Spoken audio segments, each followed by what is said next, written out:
Welcome to EB5 Investment Voice, where attorney insights intersects with immigration investments. If you are a foreign investor, domestic fund manager, or enterprising entrepreneur and want to get the most out of the EB5 program, you have come to the right place. I'm Mark Deal, and I'll be your co-host on this journey. I'm joined by your host, Mona Shaw, and other attorneys at Mona Shaw & Associates, as well as immigration leaders from around the world. So let's get into EB5 Investment Voice. Hey, Mona, Rebecca.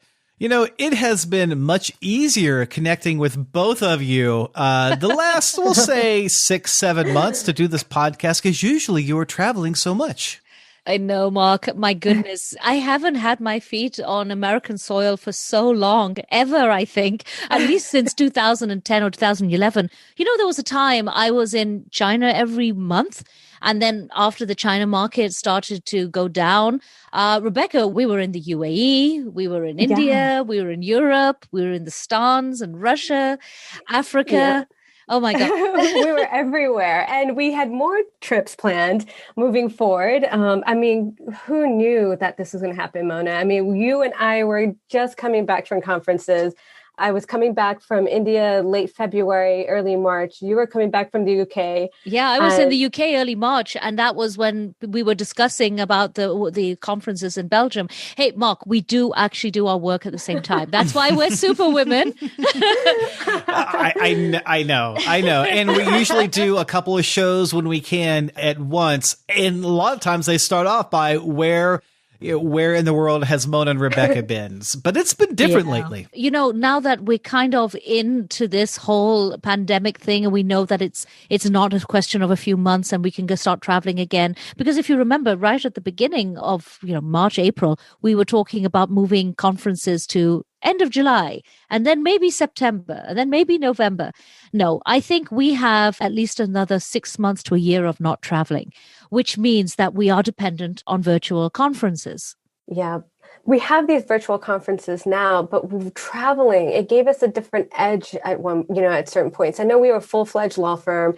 We still did our work, but we went out there. We went out there to meet with clients. We went out there because we felt that there was a different aspect to meeting them face to face. We were able to get out and understand our clients better. Right. Especially if we're doing a client's project, because many a time we would be discussing projects, and when you go there face to face and you see what they're doing in their respective countries, it makes all the difference.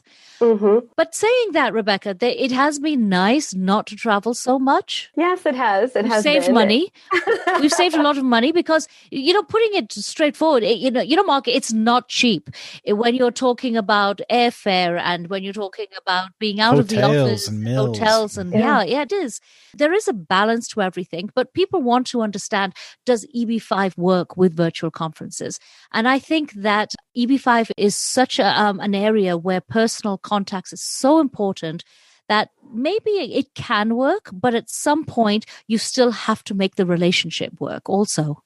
Yeah, but Mona, we've been discussing it with so many of our colleagues, right? And they said they've stopped all conferences. They're waiting for travel to reopen before they do any other conferences. They're not even thinking about virtual conferences. But is this really the right way to go? There's arguments pro and against it. I think it's whatever you make work that will work. If you take these conferences as just an introduction and just something to keep your face afloat, then yes, I think it will work. My personal opinion is when the travel begins again, we'll be back in the travel. But for the moment, I think we can make do with virtual conferences and Zoom. I mean, we never use Zoom video as much as we do now. Yes, I think overall we'll see a collaboration between both the in-person traveling and meeting with everyone and with the virtual conferences. Yeah, but and also it's very important to understand who is doing the virtual conference. I mean, how much access do they have to the market? Is their media marketing good? Who are they relying on to get the word out? Because that's key here. Yeah. And not only that, the setup of the conference. I mean, we've experienced ourselves, Mona. We've been through virtual conferences from the beginning of March till now, and we have seen a difference. And you know what to choose now, what conferences are the right ones to go to. Yeah. But at the same time, there are not many people or not many conferences which focus on EB5. No, Mona, not at all. And as we say, it's the quality that we're looking for these virtual conferences. Before we go much further, and then before we really can give everybody an analysis of what we believe is whether or not virtual conferences work for EB5, I thought let's bring on some professionals in the field, people who have been doing not just virtual conferences, but conferences for some time, and ask them some really detailed questions, some probing questions. That's right, Mona. That's why today we have McKenzie Penton and Ashley Casey from IIUSA joining us for today's discussion. So McKenzie, Ashley, welcome to EB5 Investment Voice. Thanks for having us. Thank you, Rebecca. So guys, I know that you have been doing conferences for many years. I mean, even before we get into the virtual conferences, let me just ask you, McKenzie, you've been traveling all over the world with IIUSA's conferences. Yeah, certainly. I mean, IIUSA has a mandate to provide our members with business development opportunities, both in the U.S. and overseas. Our global banquet series was going quite well. I was actually with Rebecca in Ahmedabad, India, in February before the wheels came off the cart, so to speak. So yeah, we travel quite a good deal internationally to some of the largest markets, India, Vietnam, China, and elsewhere. Certainly things have changed a little bit, though, this year. When you do these overseas conferences, McKenzie, first of all, how do you choose which country to go to? Yeah, well, some of the countries are pretty easy to target, China being one of them. But, IIUSA, one of our core focuses is research and data analytics. So we take a deep dive into our processing trends and other data points that we receive from USCIS and elsewhere to really determine which markets are critical for us as an association and by extension, our members. It's never necessarily an easy choice to make, with a finite amount of time in the year, but we do try and go to as many of the largest EB5 markets out there. Ashley, what were you seeing from an attendance standpoint pre-COVID? We've really been seeing a steady attendance for our in-person conferences. And I think McKenzie can speak more to the ones overseas since I don't go there, but our overseas events have been very well attended. And I think as time has gone on and people are looking for more inroads to those markets, the overseas ones have really grown over the last few years. But our domestic conferences have been strong and we've had steady attendance over the last several years. And so obviously now with COVID, it was a little bit disappointing to see that we weren't going to be able to host some in-person conferences this year, but overall they've been going well. Yeah, well, Rebecca and I have been to many different conferences overseas. We try not to keep to EB5 conferences alone, although of course we do. We always try to support IIUSA wherever you guys are. And we have been out to several of the places with EB5 Investors Magazine. But Rebecca and I tend to try and do the local conferences because we find that their media marketing is a little better. I think, Mona, if I can jump in, this is McKenzie. That's why IIUSA, we really work collaboratively with on-the-ground partners as much as possible. In particular, we like to partner with local chambers of commerce or other like-minded membership associations. We have strategic partnerships in place with the Korean Immigration Association, the Taiwan Immigration Consultants Association, Johannesburg, South Africa Chamber of Commerce, and others that we've really been able to collaborate well with, because you're right, we're in the U.S., it becomes difficult for us to really productively run on-the-ground marketing a lot of the time. So working with strong local partners in these markets is really critical to their success, and that's what really drives our really strong attendance for the events. So when you say strong local markets, you're talking about markets relating to what? Well, I'm speaking specifically to EB5 investor markets. The folks that we like to work with overseas tend to be either those organizations that work directly in the industry, membership associations for agents, for example, or we've also seen some really strong success recently kind of branching out beyond EB5 into the larger markets and pools of investors, and that's where we work with chambers of commerce who have much larger focus areas than just EB5 or investment. And they're able to really broaden our scope and bring in interested participants from a whole host of different areas. Well, McKenzie, let me ask you this. Are you saying that because you're opening it up to the virtual conferences, or have you been seeing that with the in-person conferences? Oh, yeah. No, we've been working with international partners for years now on in-person events. Certainly now with going virtual for the past year, our attendance has really been facilitated by our local partners. I think often when you're marketing an event, whether that's an EB5 event or a larger event or an event on another topic, it's difficult at times to make sure that your target audiences understand and appreciate what it is you're trying to do without a friendly face. So a chamber that they might be a member of or a membership association that they're engaged with. So that's what we like to do, whether it's in person or virtual. We like to go in with a partner that knows the clients that we're trying to reach. That's very important. That's very important, McKenzie, because Rebecca and I were on a virtual conference recently where we've noticed that we were just speaking to other attendees and we weren't speaking to any outside person. It really felt like a waste. Yeah, and I think that part of that, at least in my mind, is the quality over the quantity of attendees. I think it's more or less, and I don't mean this to be glib, but more or less easy to get 500 people to register for something that's free or virtual. But what's hard to do is to get the correct people to register. And I think, Mona, not putting words in your mouth, but I think you would be much happier with 5 people rather than 500, so long as those 5 people have a reasonable expectation for being at that event and having a desire to connect with you as a sponsor or a speaker. So that's what we really focus on, is the quality of attendees. And again, I think that that's where our local partners can really help because they know these communities and they know these target audiences. So, McKenzie, when we go overseas, as you know, we often speak with people. It's all about introductions. We all understand that. But when we get introduced, you meet a person, they speak to you for a few minutes, they get to see you, there is a vibe there, and you hand over a card, and exchange cards rather, and that's it. But that meeting could be very important. On a virtual conference, it's much harder to get that connection. Have you put anything into your virtual programs to allow introductions of this nature? Yeah, we certainly have. And you're right. I mean, I think a lot of the work that goes into overseas events from a sponsorship standpoint is getting that contact information. And we appreciate that. So, all of the virtual programming that we've done, sponsors in their own right have access to some of the contact information just right off the bat, and thanks for their support. But also, I've noticed that the virtual platforms that we've been offering have been, in a weird way, a lot more interactive than I notice at in-person events. I see a lot more questions coming in, for example, during the panels that we host. A lot more interested investors or service providers overseas that really do engage or perhaps feel more comfortable asking their relevant questions or sharing their details with panelists at the event. So there's certainly that. And I think that sponsors are finding really good value from that. And of course, you're not spending a whole heck of a lot of money on booths and backdrops and all that stuff. So I think that there's value there for sure. That's true, McKenzie, but your booths and backdrops also do act as an element to attract a person to you that you might have missed. Yeah, that's true, Mona. There's a reason all that booth flair is expensive.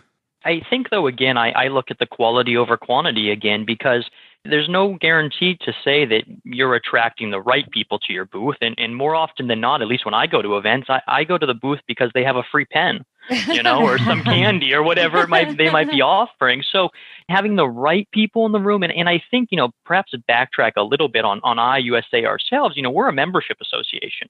We have a community already built into what we do, and it's connecting our members in the U.S. and around the world with other members and other organizations like IIUSA that can help them, not just for the one investor, but for the long term, that can bring them in business for years. And so I think, again, building up a virtual community or an in-person community is really important for us, and then by extension, our members and sponsors. Yeah, the other issue that we have seen, and Ashley, I'll ask you on this one, we do look at the content, because if, for example, there is, let's take an AILA conference, for example, some of the major AILA conferences, you won't really find too many sophisticated investors going to that one because many of the subject matters are very basic, unless it's a more of a sophisticated AILA conference. Or if you find a conference which is done by, say, Bosco or another overseas person, if it's a very basic area, people don't always attend. How's your educational programming? I think we, especially over the last couple of years, because we were getting that same feedback about the panel topics were maybe a little bit too basic, that we've really tried to dig into the topics that are timely right now. What are people talking about in the industry, both the professionals of EB5 and the people who are interested in investing in EB5, and looking at those topics and how we can dig into those and bring experts to have conversations about them. So as usual, redeployment, especially now, is a big topic. And we try to bring topics like that up and look at them from fresh perspectives as the topic has evolved over the last year since maybe the last time we had a discussion on it on panels. And we try to bring those topics in so that they're interesting both for the people who would be members of IIUSA, but also other people outside of our membership who have a stake in EB5, whether it's a potential investor or someone who's looking to use EB5 in their community for a development project or otherwise. So we really try to listen to what the industry and the community is telling us about what are the interesting topics of right now, and really dig into those and find the right people to put on those panels to bring that discussion to life so that we aren't just on the basic level of conversation, but really digging into the nitty gritty of those. And Mona, I think when we're looking at in-person or virtual events, we have to look at it from two sides. What Ashley's talking about, getting this really in-depth programming for industry experts such as yourself and others to really get substantive value from the events is really, really important. Now, on the other side of it, though, when we're talking about an event in Taiwan or a virtual event focused on India, it is also important to get some of that more basic level information out there to investors and their representatives, because I'm sure, as you know, there are often events where people aren't providing the most factual information to potential clients or investors. So I look at it from that standpoint as well, where it's really important to get basic, what is EB5? How does it work? What can I expect from the process out to overseas participants? Because, that's critical to our sponsors' success, and certainly as an association that prides ourselves on best practices and ensuring the industry and the investors are educated. It's really important to also have that component. And this is Ashley, real quick, just to piggyback on that. I think that's sort of where our domestic and international events differ, particularly when we're in person. But I think even with the virtual events we've been doing this year, is that those international events really target to educate people about the EB5 program, make sure the correct facts about the program are out there. Whereas our domestic side of programming is more about the timely topics of now and what is going on in the industry, and really getting those in-depth analyses and conversations about topics that are of importance to everyone right now. So what is it that can we look ahead for IIUSA coming in the fall, coming into 2021? Well, we're really excited about our 2020 virtual industry forum. We were luckily able to pivot to this online event. It's going to be a 2-week webinar series. We specifically programmed and scheduled it this way so that people can feel more free to attend all of the webinars and not be sort of boxed into 2 or 3 days of 9 to 5 panels that they have to or want to listen in on. So it's spread out over 2 weeks with, depending on the day, 2 to 3 panels per day. And we've worked in some breaks for people so they can feel free to grab lunch or catch up on emails and make phone calls. So we're hoping that the schedule, the way that we did it, is more conducive to especially everyone's sort of work, home life that we're all trying to balance right now. But on top of that, we have a lot of great programming. We are looking at post-election outlook from our advocacy standpoint. We have 2 great guest of honors, Sarah Kendall from the Immigrant Investor Program Office at USCIS, and Charlie Oppenheim from the Department of State. And we have a lot of great in-depth panels, opportunity zones, real estate workouts, redeployment, RFE and denial trends. We have just a lot of really great programming. So I'm really happy with the way we were able to lay this out, that even though we can't all meet in person, I think there's still some really great programming that people are going to find a lot of value in. And I'm hoping everyone tunes in and sees what we are bringing to the table for our virtual forum. Well, this sounds wonderful as far as an education is concerned.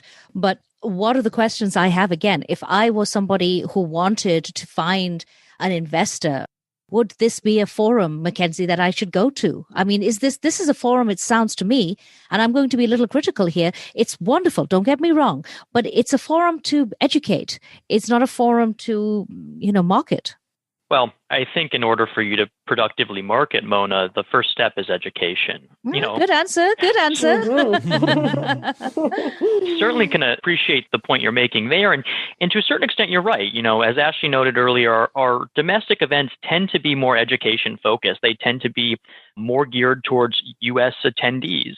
Now, with that said, we just formalized a partnership with the PhD Chamber of Commerce based in New Delhi, who's helping us promote to Indian investors. And are these people going to be at the conference?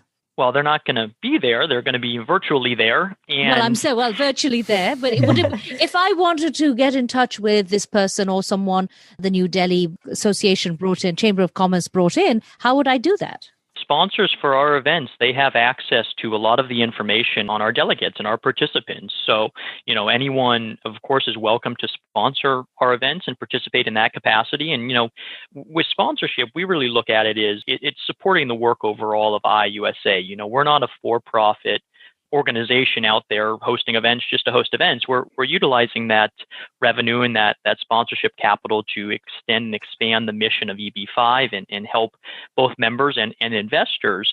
But to your question, yes, I mean, all of our virtual platforms, there's a reasonable expectation to have contact information from investors or from their representatives in these markets. Well, McKenzie, Rebecca here, I want to go back to what Mona and you were discussing about, and with Ashley, a whole educational program. As an investor, and if I'm a part of the India Chamber of Commerce, and if I'm part of these programs and I'm coming in to learn about EB5, how is IIUSA going to engage these investors, these groups that are coming in? Who are sponsoring? What speakers are coming in who have the quality to speak on these subjects that we were discussing? Right. And how do you know? How are you qualifying these? What's your quality control? Sure. Well, first and foremost, they're all members of the association. IIUSA is not in the business of advocating or promoting any one member, but we do represent over 300 member organizations around the world, all of whom have agreed to abide by our best practices as well as our code of conduct. So at its very basic level, we're providing a platform for investors to hear from those groups who are experts in the industry and those who are supportive of the only EB5 membership and advocacy association. So again, that doesn't necessarily guarantee that every industry expert will be speaking at our event. Of course not. But it does guarantee that the people who are participating have agreed to abide by a set of standards to provide their best efforts at ensuring that investors and agents and people in the U.S. also, are well educated and well informed. As a nonprofit membership association, that's what Ashley and I and the rest of the team work towards every day to ensure that investors have the correct information they need. And then, at the same time that sponsors have valuable business development platforms as well. Well, it certainly is an advantage for a regional center, I will say, that they're not spending so much money in traveling. And of course, it's a huge difference as well in your overall health, because we're not jumping on a plane and going to a new place every month like we were doing just prior to this year.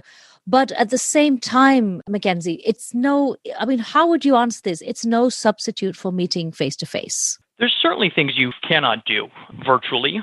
But at the same time, I think that there's things you cannot do at a conference. That's a good response. That's a very good response. Yeah, you can't expect to close an investor at a conference. Right. This is Ashley. If I can just jump in really quick.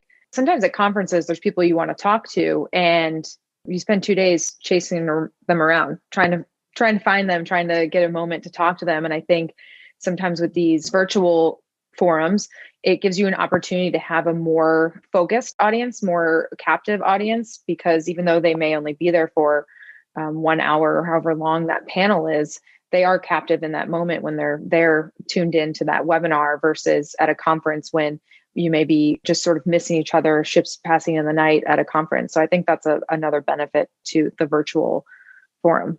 This is McKenzie, if I can jump in as well. I think it was you, Rebecca, or perhaps Mona, that said earlier on that a whole large component of in-person events is just collecting business cards. Yeah, I mentioned that to you.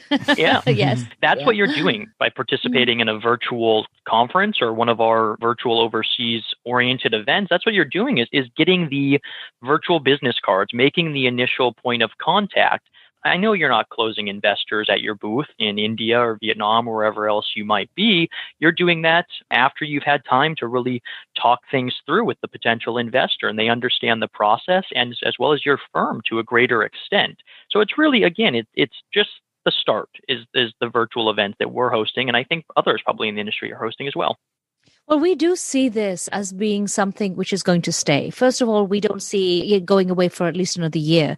And thereafter, once people get used to and they are able to meet and greet, as you say, yeah, the cost benefits, the health benefits, the time benefits, that certainly will encourage people to continue with these virtual forums. Yeah, I agree with you, Mona, on that we don't see it as just temporary in nature. We're not just filling it in. I think it's going to be a combination of both virtual and in-person meetings later. I mean, it's still going to be 7-8 months down the road where I think we might be meeting in person. But I think it's going to be that collaboration. And it's great because, like we were saying, McKenzie, actually, virtual conferences, it seems like you're getting almost the same benefits you would if you were traveling to a conference in person. You're still getting to see a booth person, let's say, for instance. You're still getting to get the person's information.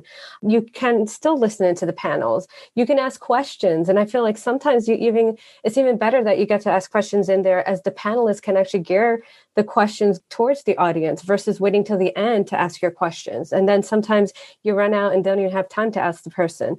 And you still get to meet face-to-face, whether it's Zoom or some other media. I think this we will see a lot more of going into the future. Yeah, but it also depends on the other side. I think it would also depend on the other side, the other countries, and how good they are coming out onto these media events. Because yes, I can see Indians doing it because India is very high-tech, but not some of these other countries. Sure. I mean, there's definitely a lot to be said, just sort of going back to what Rebecca was saying about the convenience factor of attending a conference online. It gives you the opportunity to attend something and not have to factor in the cost and time of travel.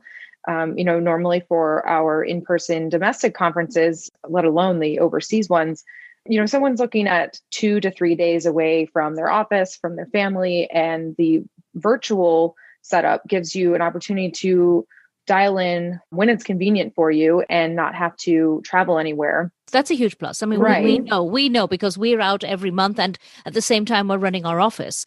We do understand that. And of course, Rebecca, we've been to a lot of hit and miss. That's the thing with conferences. They're not always a success each time you go. Exactly. And I think you have to look at it from both. In person, like you said, I went to India last year. McKenzie, you brought it up earlier. We had to start a conference late because an actress passed away. And it wasn't even in India. She passed away in Dubai, Sri Devi. And because of that, it was a whirlwind in India, traffic. I mean, people couldn't make it on time. We didn't get the audience that we were searching for. And with a virtual conference, at least I didn't spend the time and effort getting to India and doing this and not getting to meet anyone. Yeah, I mean, I think that's one of the key points, Rebecca. It's, we have to be honest with ourselves and say not every event's going to be a success. We know that. Mm-hmm. We don't want to go out there and overpromise every single time and underdeliver. We put together events that we think realistically have the right partners, the right supporters internationally, and we put our best foot forward every time. But there's going to be events where the attendance wasn't as high as we thought, or the partner didn't come through to the extent that we thought they would. But when it's a much smaller overall investment, that certainly helps from a sponsor standpoint.